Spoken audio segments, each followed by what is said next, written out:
اعوذ باللہ من الشیطان الرجیم، بسم اللہ الرحمن الرحیم۔ کیا اہل سنت حضرات کے ساتھ قربانی کرنا جائز ہے یا جائز نہیں ہے؟ مومنین جیسے جیسے عید قربان قریب آتی ہے تو اکثر یہ سوال مومنین مومنات کی طرف سے پوچھا جاتا ہے، لہٰذا اس مسئلے سے آگاہی ضروری ہے۔ ہم نے کوشش کی ہے بفضل پروردگار کے آئندہ 5-6 دنوں کے اندر وہ تمام مسائل عید قربان کے حوالے سے جو ہر شیعہ مرد اور مومن عورت کو جاننا ضروری ہے، وہ آپ کی خدمت تک ان تمام مسائل کا حکم آپ تک پہنچایا جائے۔ سوال یہ ہے کہ اکثر مومنین مومنات جوان بزرگان یہ سوال کرتے ہیں کہ کیا اہل سنت کے ساتھ قربانی کرنا جائز ہے یا جائز نہیں ہے؟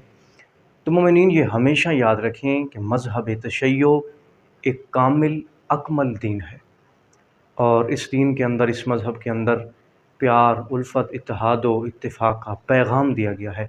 لہذا شریعت مقدسہ کے اندر اہل سنت حضرات کے ساتھ قربانی کرنے کو منع نہیں فرمایا گیا۔ اگر کوئی انسان اہل سنت کے ساتھ قربانی کرنا چاہتا ہے تو وہ کر سکتا ہے، بلکہ اہل سنت کے ساتھ قربانی کرنا یہ زیادہ پسندیدہ عمل ہے، کیونکہ اس عمل کے ذریعے امت مسلمہ کے اندر اتحاد پیدا ہوتا ہے، اتفاق پیدا ہوتا ہے، اور یقیناً متحد اور با اتفاق قومیں ہی اپنی آنے والی جوان نسل کو بلندیوں تک پہنچا سکتی ہیں اور خدا کے ہاں ایک بلند مقام حاصل کر سکتی ہیں۔